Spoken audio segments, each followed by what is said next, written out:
Good evening, everyone, and welcome to the Brian Crombie Radio Hour on Saga 960 AM News Talk Radio. So I've been concerned about COVID-19. We've had a lot of conversations about different aspects of it in regards to clearly health issues, public health issues, economic issues, but I think the mental health issues are also, sort of the third wave of the impact that's going to happen. I've had a psychologist, a psychiatrist, and a psychotherapist on. And what I've been told is that addiction is up, and that too many people are at home in isolation, having issues and problems, and maybe relying on alcohol or other kinds of vices to get through. And so I thought that what we would do is we would check in with Cara Vaccarino, who is the Chief Operating Officer of EHN Canada. EHN Canada is the largest provider of specialized mental health and addiction services in Canada. Their operation in Toronto, which you may be aware of, is Bellwoods. That's their facility here. Cara is someone who has got a long history in mental health services, worked in Mississauga at the Trillium Health Partners, has worked in Canada and the United States, and is very knowledgeable on all these issues. And so, Cara, welcome to the Brian Crombie Radio Hour. How are you tonight? Thank you, Brian. It's a pleasure to be here this evening. So, am I right? Is abuse, mental health issues resulting in abuse up during social isolation and COVID-19? Yes. So preliminary findings both out of Canada, the Canadian Centre on Substance Use, and preliminary data from the US have shown an increase in the prevalence of substance abuse. So people are using more substances more often for longer durations of time. We say in the field that addiction is a disease of isolation, and the very measures that are being prescribed to prevent the spread of coronavirus actually are very fertile breeding grounds for addiction and related mental health issues. And so what's happening at Baycrest? Are you getting a lot more visits? Are you getting people that are committing themselves to your facility? Are you doing things online? What are you doing to alleviate the situation? So since the middle of March, so we kind of correlate the onset of the pandemic and the instruction to social isolate and sort of the economic shutdown started sort of right in the middle of March. We kind of identify Friday the 13th as sort of the big kind of onset, and then the weeks following March, the middle of March, we've gotten a five times increase in the number of people seeking treatment for addiction and related mental health issues. I'm sorry. You're saying that in the weeks past March 13th, you've had a 5 times increase in people seeking your services? Yes, and the increase in demand for addiction services has really correlated with the fact that a number of community-based providers have either scaled down dramatically in terms of the services they provide, or some programs have shut down entirely. So because there's not a lot of options for people, they do contact the facilities and the programs that have been able to stay fully operational during the crisis. Okay, so I was overreacting. I shouldn't take that as a 5 times increase in addiction overall, but 5 times increase in demand for your services. Yeah. So the only data we have that so far out of Canada is from an Ottawa and a federal agency, the Canadian Centre on Substance Use. They actually showed that people under the age of 55 have over a 50% increase in the rate of alcohol consumption and drug abuse. So the preliminary findings are very problematic, to say the least. We're chatting with Cara Vaccarino, who is the Chief Operating Officer of of EHN Canada, which owns the Bellwood facility here in Toronto, about mental health and addiction. We're going to take a break for traffic and messages and be right back with you. Stay with us. Okay. Okay. Now? Well, welcome back to the Brian Crombie Radio Hour, Saga 960 AM. We're chatting with Cara Vaccarino, who is the Chief Operating Officer of EHN Canada, who is the largest private provider of specialized mental health and addiction services in Canada. Bellwood is the facility in Toronto that you may be familiar with. Cara was telling me that they have had a 5 times increase in demand for their services since March 13th, which is sort of the time that a lot of the social isolation procedures came into to contact. But Cara, you were saying that over the age of 55, the increase in alcohol consumption or alcohol abuse has increased. So people under the age of 55. So problematic use is increasing among younger people. There's a lot of kind of nuanced assumptions around why. Like many assume that people over the age of 55 had well-established patterns of alcohol use. So they were already kind of drinking a lot anyways, but we can see that the stress, the anxiety, probably a lot of the financial hardship has led to increased consumption of younger people. Really? And so this is under age of 55. And do you have a statistic about how much the alcohol abuse has increased? Yeah, so it's about a 50% increase collectively. So the study breaks it down. It's actually a survey that was sent out to multiple, I guess, a representative sample of Canadian households. So the highest increase is people under the age of 30. So the younger you are, the more you tend to drink, and that kind of correlates with some of the kind of the other ramifications of this pandemic. So it's more likely that people under the age of 30 are low income earners. They are more likely to have lost their jobs. They're more likely to have precarious housing or food supply. So there's a lot of factors that go into sort of more problems with younger people. Older folks have better established careers, retirement savings. Like, so there's this whole undercurrent of rationale and reason to see why we're having a real problem with increased addiction and problematic use. The other thing we're seeing really is is a real collision of the two major pandemics of our life, or epidemics of our lifetime, which is COVID-19 overlaid with the opiate epidemic, the opiate crisis. Right. That has the opiate crisis has and will have taken many more lives than COVID-19. It's very galling for people in the field of mental health and addictions to sort of see the historic underemphasis, identification of addiction as a real chronic progressive disease that has high rates of mortality and comorbidity. So we're trying to galvanize as a community to really advocate the fact that the pandemic is worsening things for people struggling with alcohol and drug abuse problems, and this isn't a new problem. Addiction takes a tremendous toll on our society and our economy every year.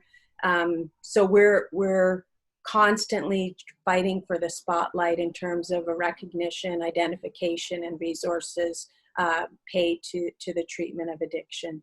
It's fascinating that you're saying that that the opioid crisis have actually had a higher mortality than COVID-19. Do you have a sense of what the numbers would be for either Ontario or for Canada? So between 2016 and 2019, the opiate overdose deaths took 14,000 lives.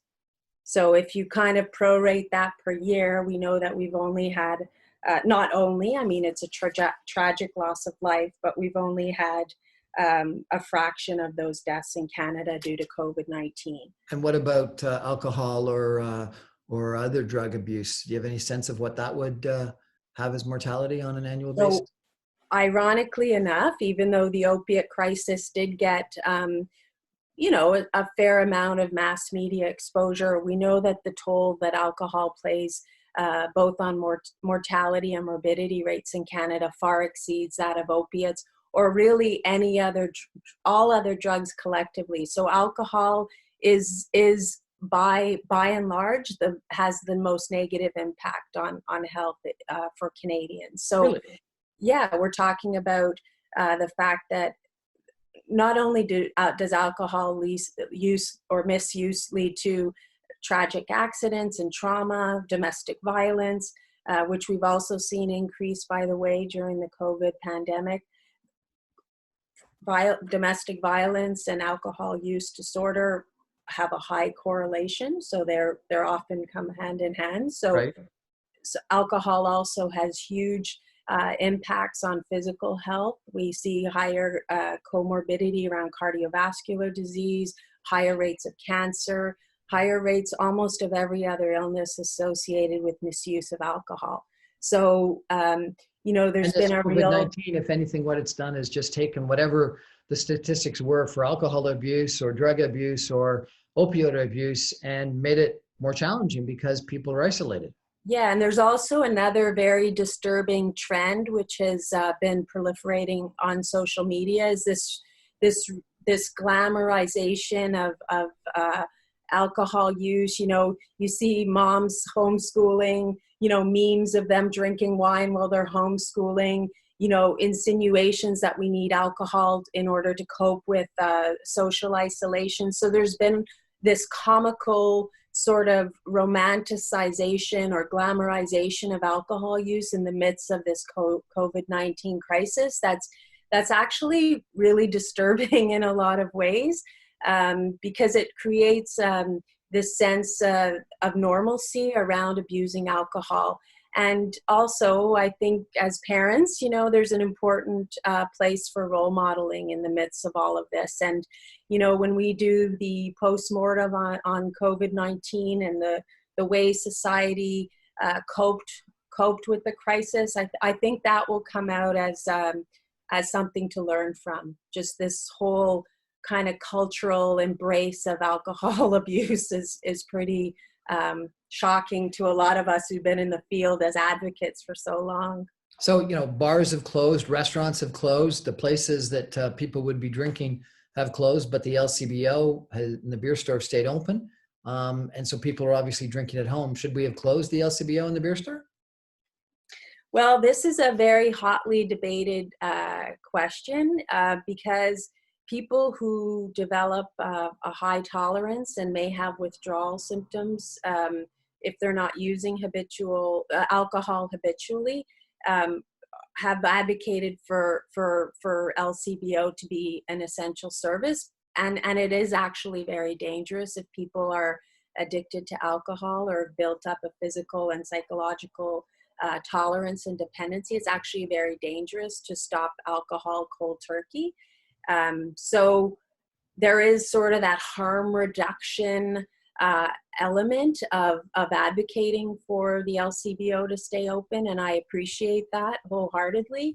On the other hand, for sure it's contributed to the dramatic increase we've seen in alcohol consumption over the past 6 weeks. What about The cannabis LCBO stores? sales have increased 50%. Like it's not a joke. It's serious increase in revenues that we've seen during this pandemic. Cannabis stores have not been declared as an essential service. And I had an emergency preparedness person on my show that said the concern he had is that people would still be consuming, but they're going to be consuming from the people on the street that they may have bought before pot was legal. And those people aren't going to be practicing much social distancing. So for sure it's a concern, but if we actually unpack that situation a little bit further, Brian, we know that the black market routes and supply of cannabis have been alive and well despite the legalization of cannabis in Canada. So people are still getting and will continue probably to still get their supply of cannabis through drug dealers on the street.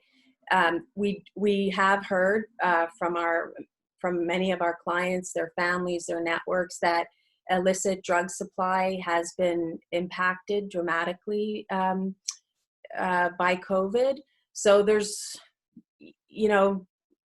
and there's other, where there's an opportunity, people will target, and now we're worried that the supply is even less safe. than it was before. It's Because got to have been if people are still yeah, consuming and they're consuming through illegal black market ways. And if your 50% increase in revenue for the LCBO number is correct, one would think that cannabis consumption would be up. One would worry that opioid consumption is also up.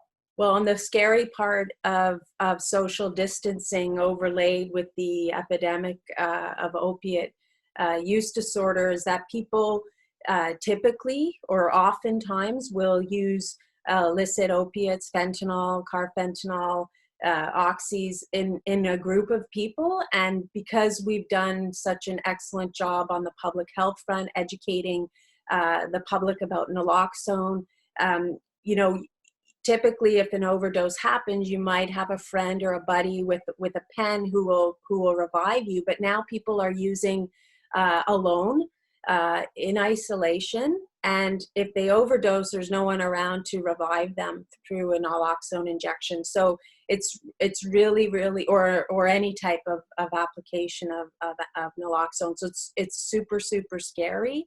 And although we don't have any data yet from Canada, there were some early findings with opiate related overdose deaths in the US that they are happening in higher frequency, and people are alone at home for this very reason. So there's a lot of really, really tragic kind of ramifications of COVID-19 on people with mental health and addiction issues. As you probably remember, I was president of the Mississauga Arts Council. We had a task force on mental health and art, and we had a psychologist that came and said, if you have mental health issues and you're with people, you'll be okay. If you have mental health issues and you're alone, you'll commit suicide. Is there any truth to that? Well, absolutely. Isolation and mental illness and addiction are a very scary combination for sure. When there are many, mental illness is a different yet similar scenario, but in the case of addiction, because that's what we're focusing on today, a lot of people who receive primary treatment at a place like Bellwood, they'll get all the tools and skills necessary to kind of follow a path of recovery. And a lot of their relapse prevention or aftercare is built on community, like the 12-step or fellowship, AA, NA. These are groups of people who find fellowship and support and love and kindness in the rooms, as we call them, across the GTA. Everything has gone virtual. So people don't have that support in a high touch kind of way. So AA has gone online, and we hear from our community that it's really not the same, that it's really a major trigger for people who are trying to stay sober and live a life in recovery. So I'm really, really worried, and I'm very scared. And providers like Bellwood have worked really hard to try to keep their recovery communities active and ongoing. We've moved to a digital platform. We're offering lots of extra aftercare and support groups because we know how difficult it is. Even for folks who don't struggle with addiction, we know how hard it is. So people with that extra burden triggered by anxiety, stress, grief, loss, financial hardship, it's very concerning. It's very concerning. So, people need to reach out. They need to reach out. Being alone is not a good thing when you're suffering with an active addiction, or when you're severely depressed or anxious. And these are really, really tough times. Being alone isn't good for anybody. For sure, if you're addicted, being alone is not good. But I just feel for some of these people that are in seniors' homes or in hospitals that have actually got the disease and are suffering and are in pain and even dying, and they're alone. But that's just got to be terrible. Yeah, so it's so sad. It's really sad. Yeah. Well, I do think that, this first wave of COVID-19 was the public health and healthcare issue. The second wave is the economics, as you talked about it impacting. But I think this third wave is going to be the mental health issue, and it's addiction, and it's loneliness, and it's separation, and it's anxiety, and it's everything. And that mental health, you think about unemployment above 23%. You think about all the bankruptcies. You think about, it's going to be tough. Anyway, Cara, thank you very much for walking us through some of the challenges. We're going to take a break for traffic and messages, and maybe then we can turn to some of the solutions in our next segment. So stay with us. Brian. Hi, Brian.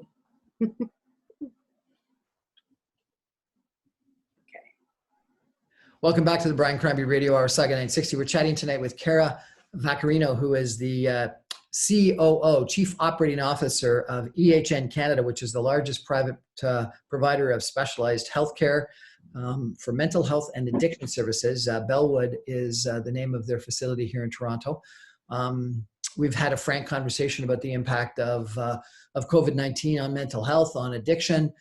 We've talked about a very significant increase in alcohol consumption, probable increase in both drug consumption and opioid consumption, particularly for younger people, and that in isolation, it's probably more challenging to deal with.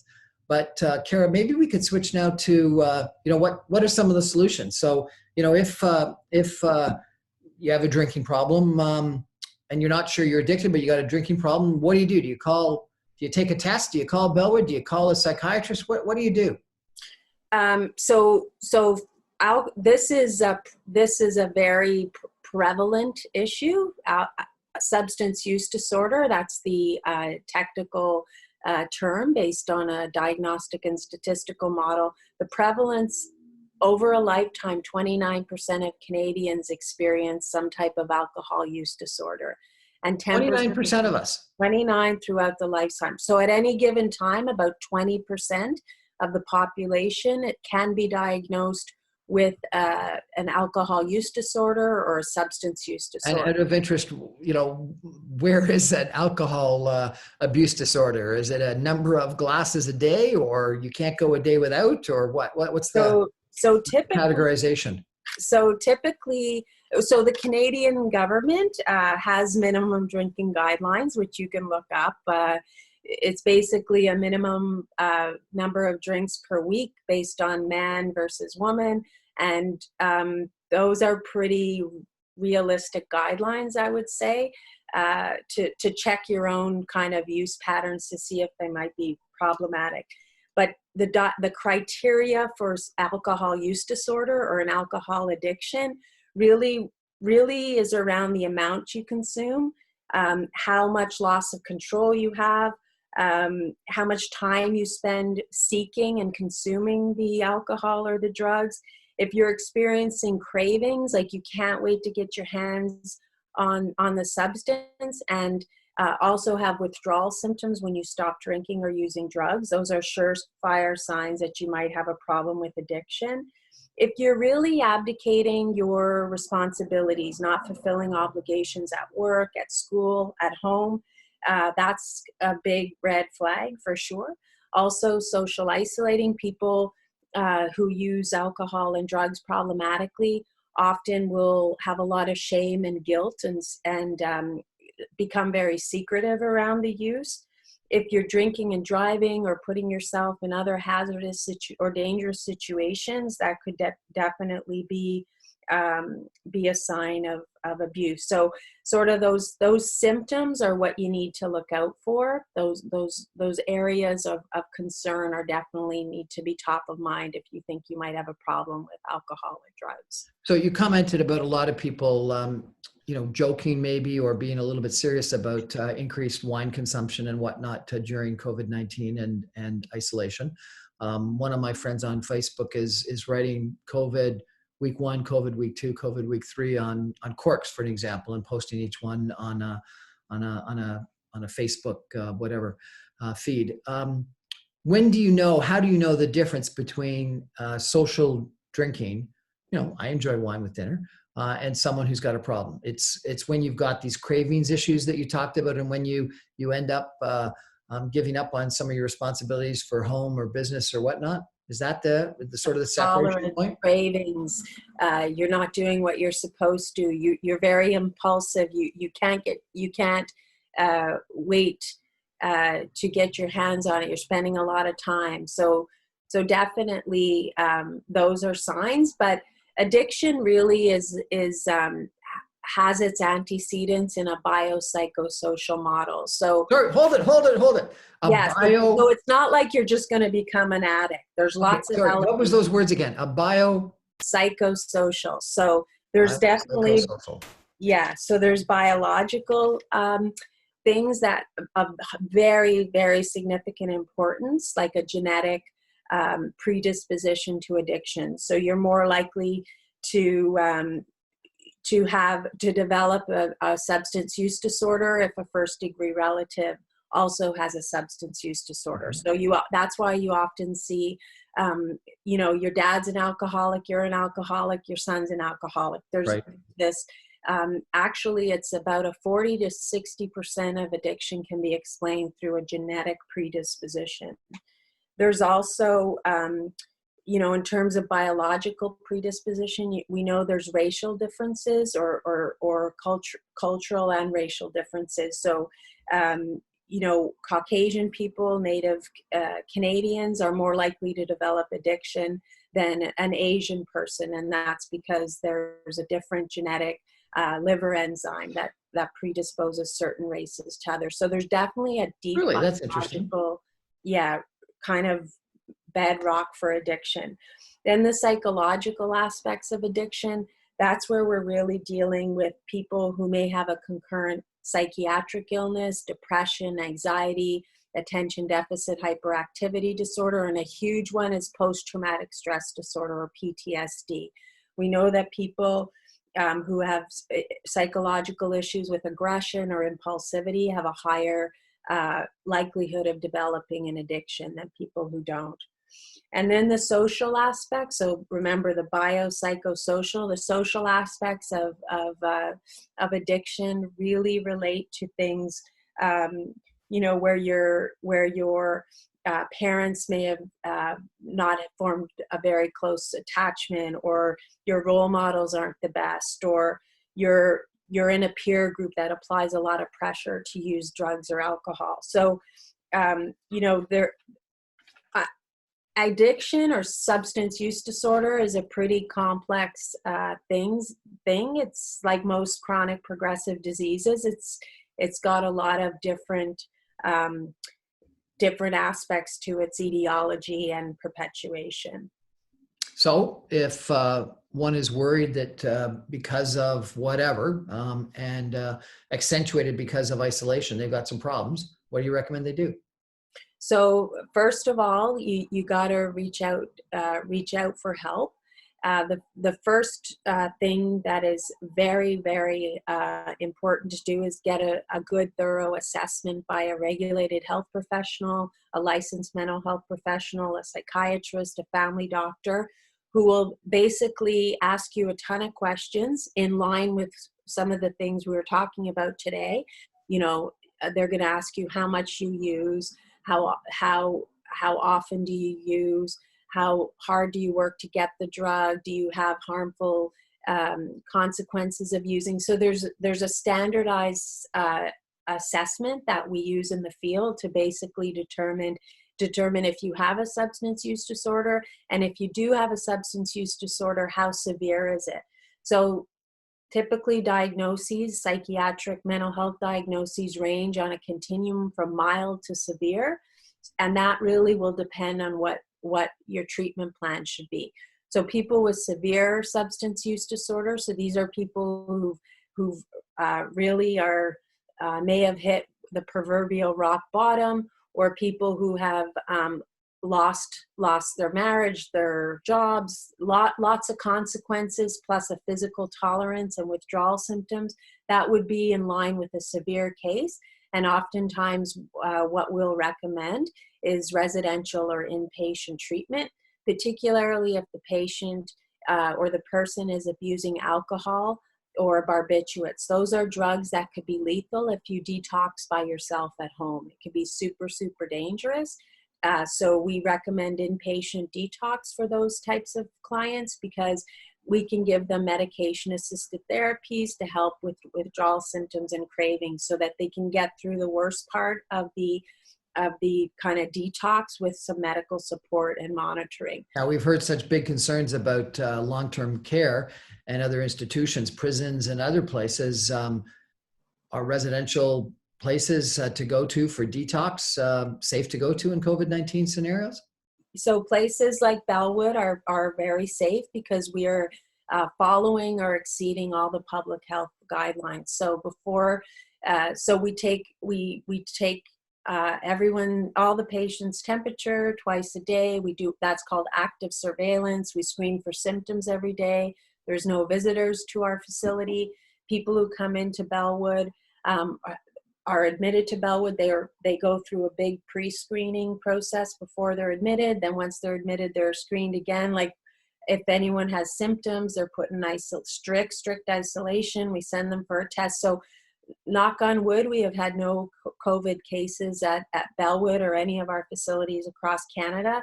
So by and large, it's safer to come to treatment, and it's better to come to treatment if you have a severe addiction, because that is more likely to kill you than COVID is. So we know without a doubt, addiction is much more lethal than COVID is, particularly for our demographic, which tends to be below the age of 65.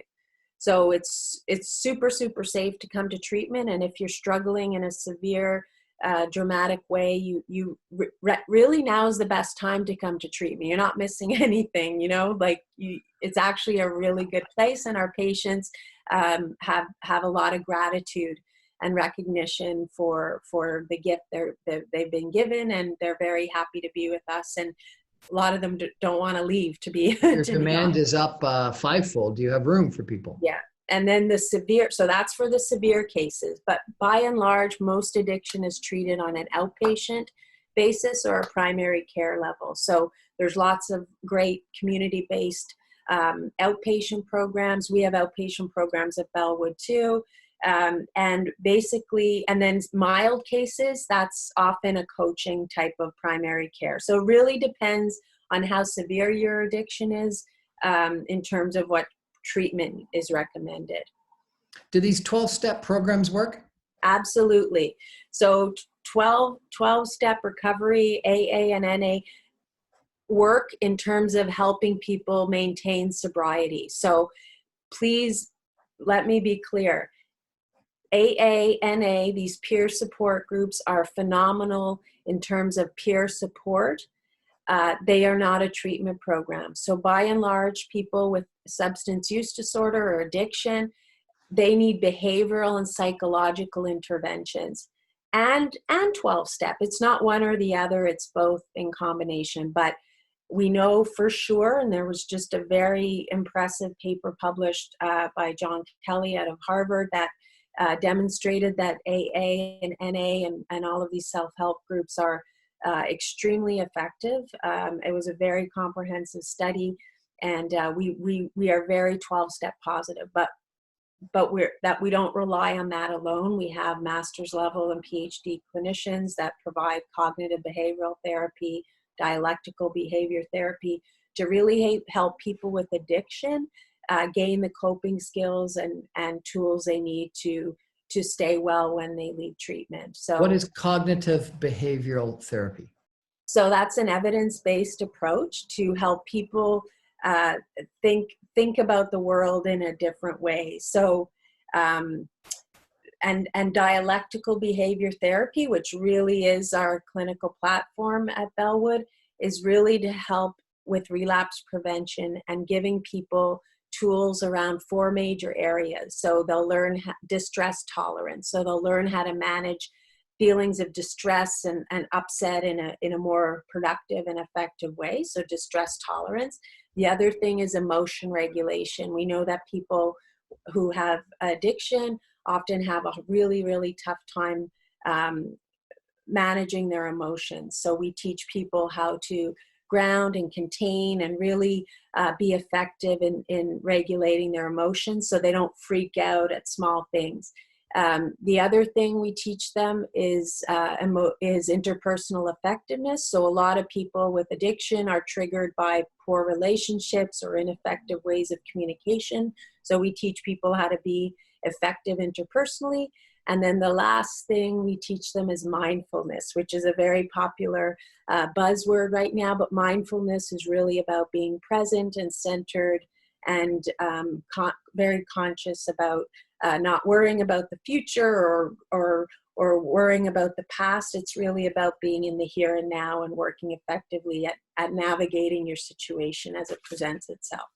So that's what we do. And DBT and CBT are amazing evidence-based modalities that really help people do well, and people do well. People recover every day, and you never know who it's going to be. You know, we know that treatment and tries are additive, so you know we never give up. We never give up. If it's someone's fifth time or sixth time or first time in treatment, you never know when it's gonna stick, and we see relapse as really part of the journey, and the privilege of being able to see people get well is something I live for personally. Cara Vaccarino from Bellwood, thank you so much for joining us tonight. We're going to take a break for traffic and messages and come back with more with Cara in just a minute. Stay with us.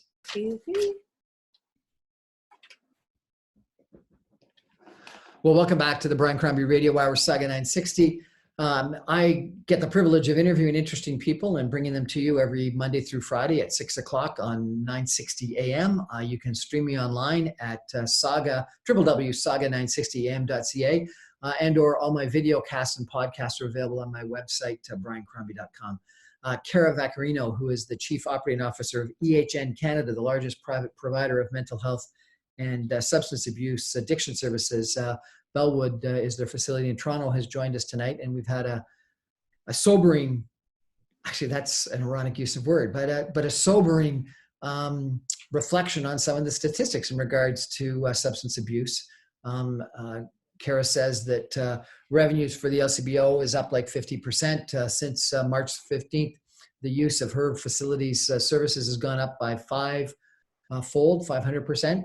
And that a lot of the people that are impacted the most are younger people, younger adults that maybe are dealing with social isolation less well than older people.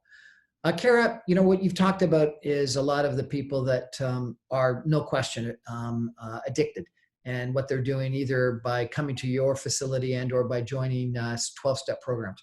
What about just people at home that are anxious? Because you know what? I think a lot of people are anxious. They're worried about their jobs. They're worried about their income. They're worried about their kids that are graduating from school and don't have summer jobs. They're worried about their kids that are not getting to finish their year and are having to work at home, work at home on homework and classes.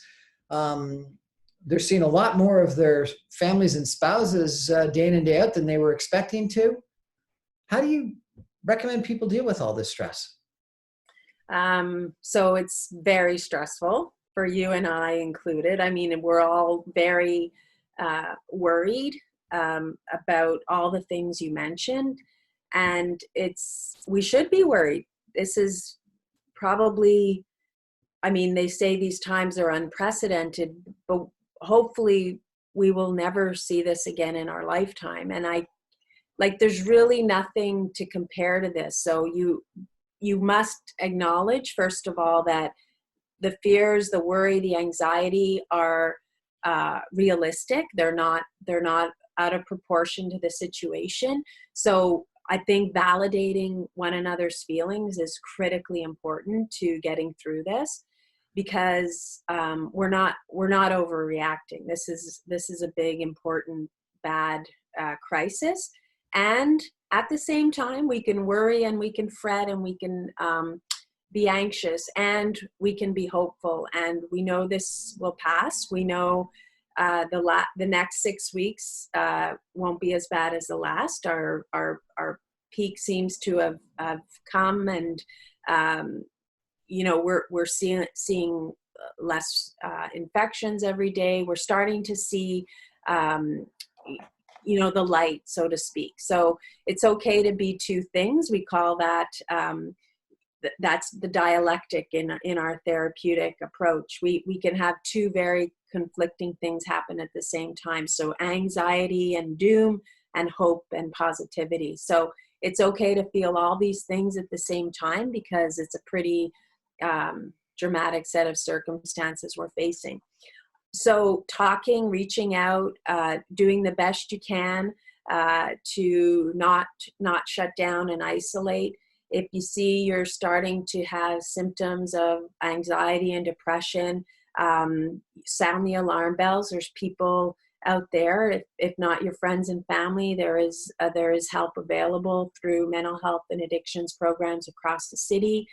They're all available to provide support for kids. There's a kids helpline. So reaching out, so acknowledging, validating feelings, reaching out is really key to getting through this next little while. And if you have already sort of succumbed to some of the symptoms of depression, anxiety, or addiction, it's never too late to reach out for professional help, which is very highly advised if you're in a troubled area, because people who have mental illness or addiction oftentimes need a good assessment. Oftentimes will need medications to help with psychiatric illness, and oftentimes they'll need behavioral and psychological support or therapy or counseling to get through things. But these are things that are available, and aren't we lucky we live in Canada and we can reach out and access those things pretty readily. Not readily enough, mind you, but pretty readily. So validating, talking, reaching out, and getting professional help if you need it is what I would advise people to do to get through this. Cara Vaccarino, I really appreciate you coming on and sharing your knowledge and your company's efforts with us. If people want to contact Bellwood, what do they do? How do they contact you?